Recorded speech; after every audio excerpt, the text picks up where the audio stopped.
Estás escuchando Capital Radio, la radio de los líderes. Y a un líder que ha sorprendido a medio mundo vas a escuchar en los próximos minutos en Capital Radio. De hecho, la revista estadounidense CEO Views le seleccionó como uno de los líderes empresariales más innovadores que ahora mismo están marcando la diferencia. Él lo es en muchos ámbitos de la vida. Lo puedes encontrar en el mundo tecnológico, en el mundo de la educación. Y sobre todo, hoy lo hemos invitado porque ha decidido realizar algo que hemos apreciado muchísimo, y es plantear uno de los desafíos que como seres humanos tenemos ahora mismo cada uno de nosotros. Acaba de publicarlo en forma de libro, se llama Lifelong Learning, el aprendizaje como forma de vida. Es una experiencia acumulada en muchos años de trabajo, de su reciente trabajo.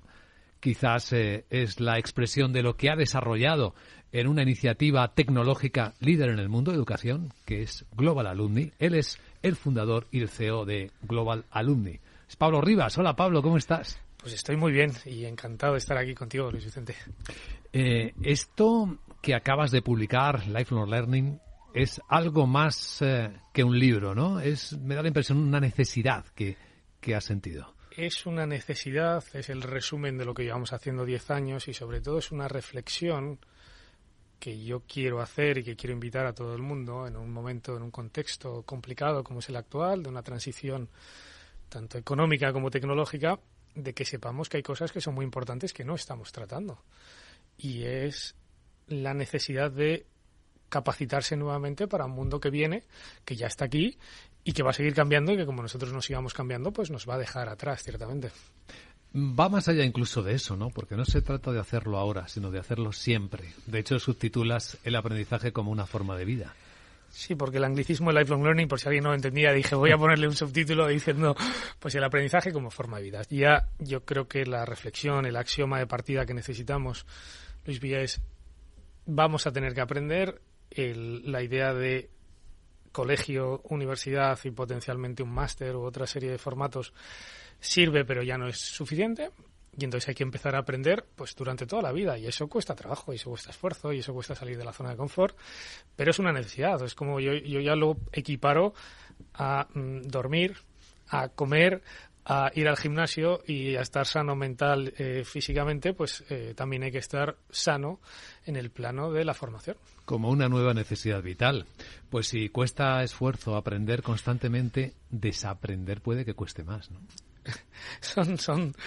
Es el mismo espejo, dos caras distintas, ¿no? O sea, al final hay que desaprender porque hay muchas cosas que ya no son válidas en el pasado.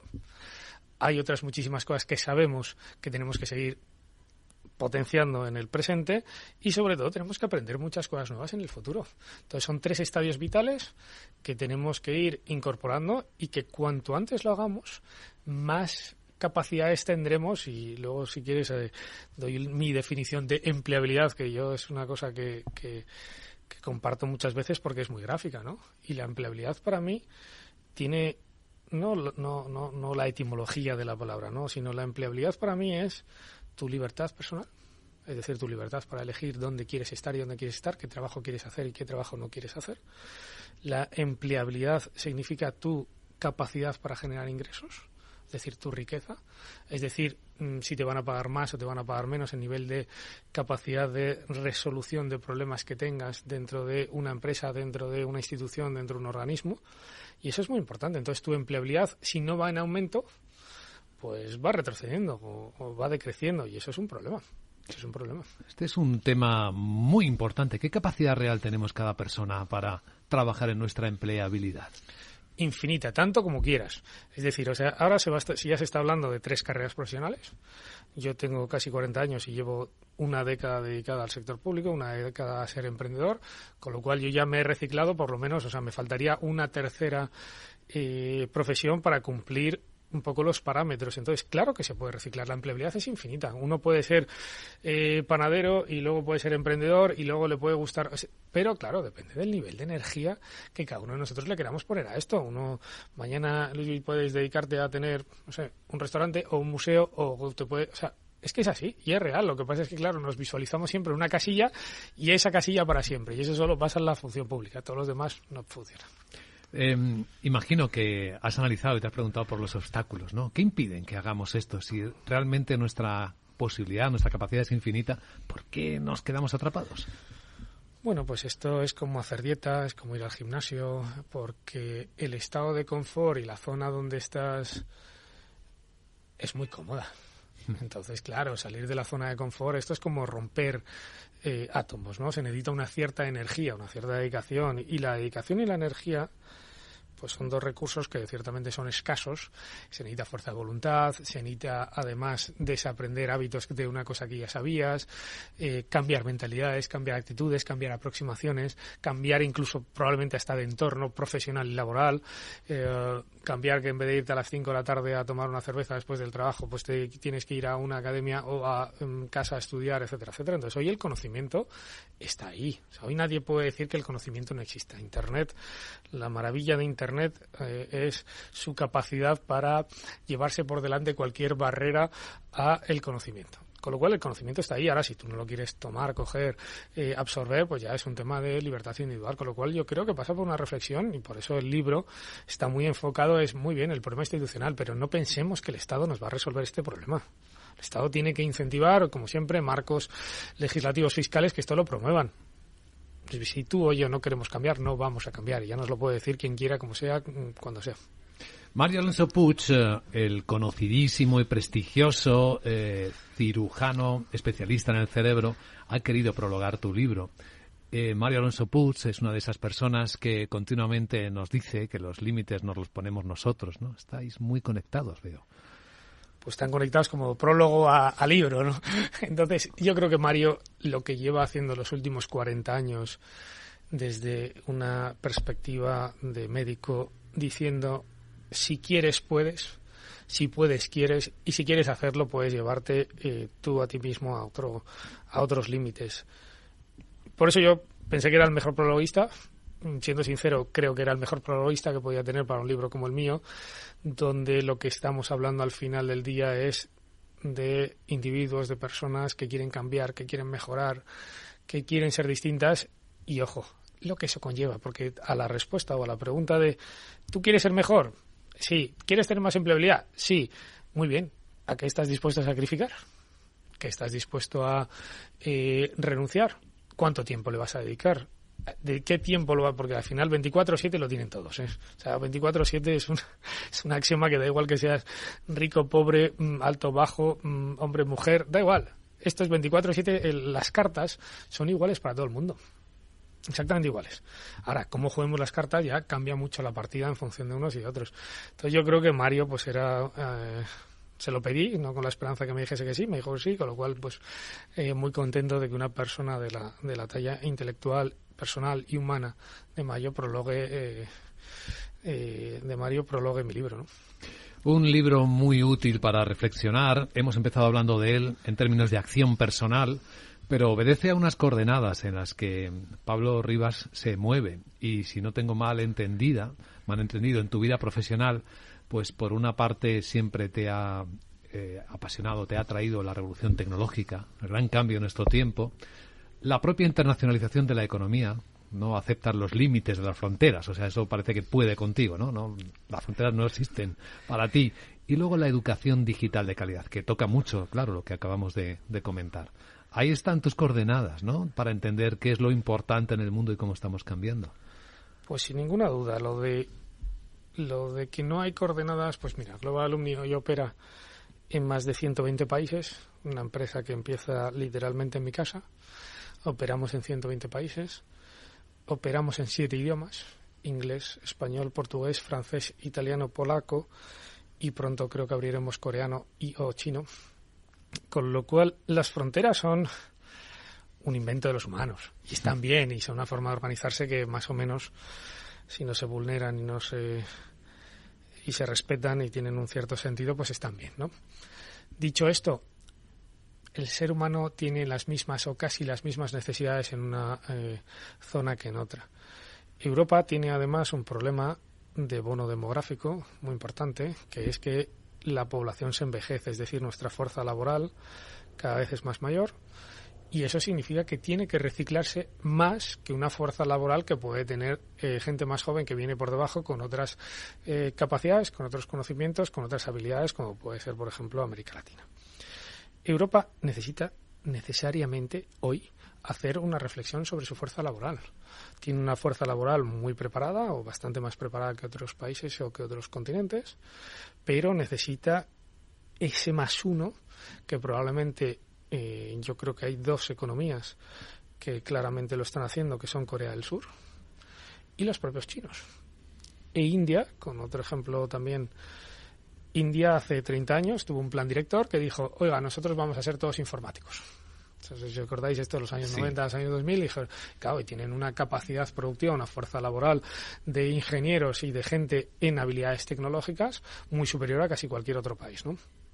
Y eso, ojo, les está llevando donde hoy está la India, ¿no? Entonces nosotros aquí en este país hemos sido capaces de hacer pues decenas de abogados, que luego ninguno ejerce o casi ninguno ejerce. Hemos sido capaces de hacer decenas de licenciados y de graduados universitarios, que luego casi ninguno pueden ejercer, excepto honrosas excepciones, ¿no? Que son las carreras más vocacionales, médicos y otra serie de gente. Entonces, ¿qué es lo que pasa? Que necesitamos que el sistema suba la aproximación a la empleabilidad para que eso mejore. Si es que si no es un problema, o sea, yo no quiero describir, porque no quiero ser el agorero del reino, pero quiero que entendamos que si no somos capaces de mejorar nuestra empleabilidad de forma individual y que la suma de las partes de forma colectiva y agregada nos da una fuerza laboral, porque con una mano lo que se está demandando, en España hay muchas ofertas de empleo, el problema es que no hay quien las cubra, o sea, no hay, y entonces hay una desafectación entre oferta y demanda que afecta a la economía de una forma mucho más bestia de lo que la gente se imagina. Y ahí es cuando decides actuar, ¿no? Ahí es cuando aparece la idea de Global Alumni, cuando te das cuenta que en la universidad, en la formación, no se está atendiendo la necesidad real. Ahí es cuando me empeño, Luismi, de convencer a las mejores universidades del mundo que después del grado y después del máster hay una sexta etapa formativa, que es el Executive Education, lo que es Lifelong Learning, lo que es la formación no reglada, no oficial, lo que son, oye, tú necesitas una píldora, yo siempre pongo el ejemplo de Matrix, ¿no? Necesitas la cápsula de pilotaje de helicópteros, pues dame la de pilotaje de helicópteros. Y entonces ahí es cuando yo, hace 10 años, pues empiezo Global Alumni con un cierto éxito hasta la fecha, donde tenemos más de 800 programas de Lifelong Learning en todas las materias, es decir, que somos capaces de formar a casi todo el mundo en casi todo, o a mucha gente en muchas cosas. Y es donde, pues, con mucha dedicación, mucho esfuerzo, mucho cariño, pues nos ha traído hasta aquí. Bueno, y que demuestra que quizás no es necesario ir al Instituto Tecnológico de Massachusetts para estudiar en el MIT, ¿no? A Harvard para estudiar en Harvard. Eso es otra, claro, eso hablabas antes de mi devoción por la tecnología. Global Alumni no solo ha derribado la barrera de una nueva tipo de formación en formato, sino que además ha derribado la barrera del precio y de la distancia. Es decir, en el precio ya es asumible, porque estudiar en MIT es casi imposible por coste y más para nuestra capacidad de renta per cápita y de individual y colectiva. Y entonces, pues los cursos son relativamente baratos en relación comparativa con los cursos caros, es decir, un programa en el MIT tranquilamente de un MBA o de un máster estás hablando de más de $150,000. Aquí estamos hablando de 2.000, 2.500 por un programa de 8 o 10 semanas o de un programa de $20,000 de un programa de 8 o 10 meses. Que eso ya es reskilling, es decir, esto ya te lleva de A a B. Y luego además, que es muy importante y que yo tengo un cierto orgullo patrio al respecto, en español. O sea, que no solo hemos conseguido derribar la barrera de la distancia del precio de las mejores universidades del mundo, sino también la del idioma.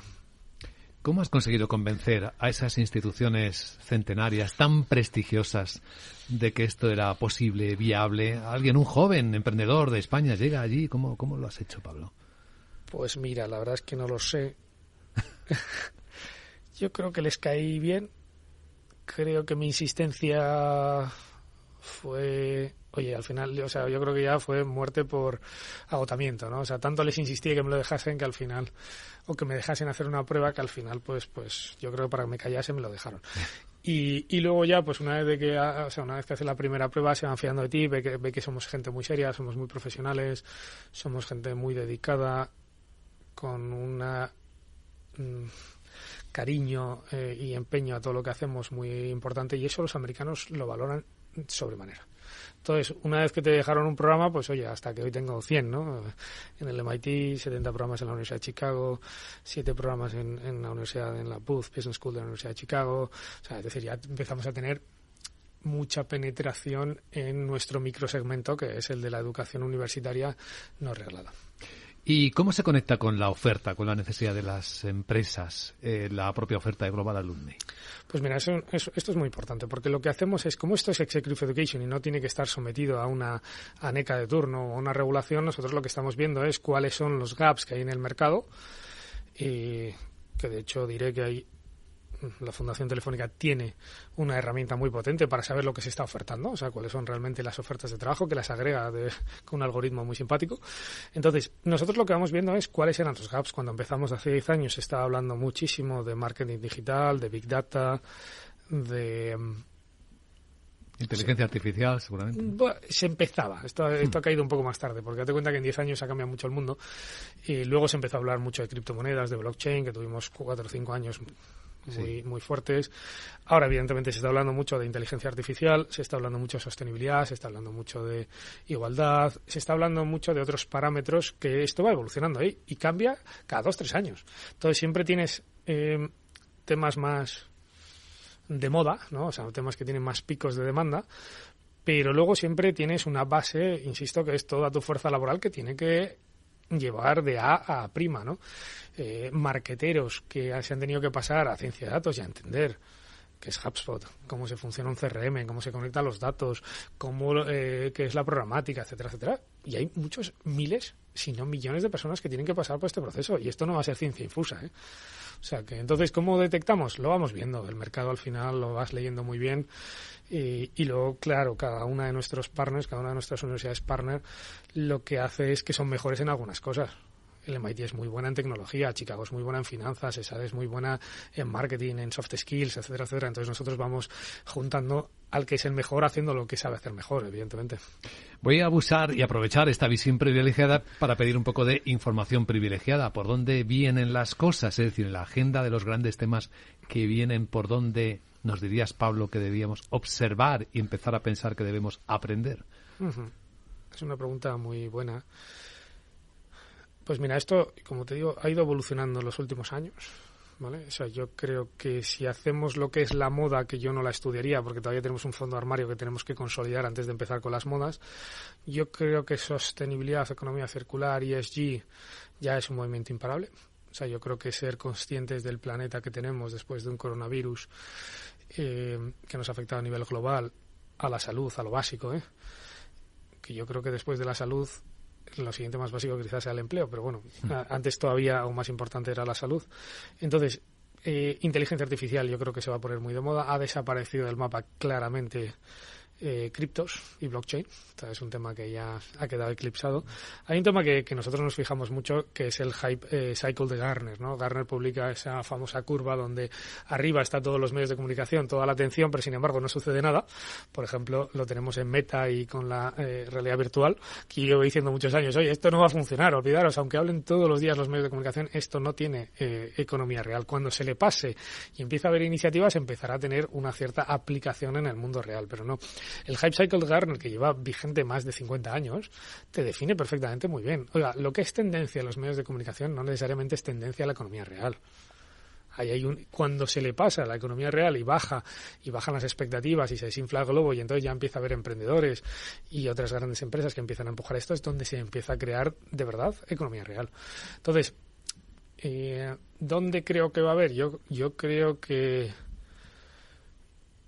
GPT es una tecnología muy interesante porque va a cambiar muchas cosas. O sea, no va a revolucionar tantísimo como supuso Internet hace más de 20 años, pero va a sentar las bases para que haya un cambio muy profundo en la economía, cosa que con criptos nunca lo termina de ver.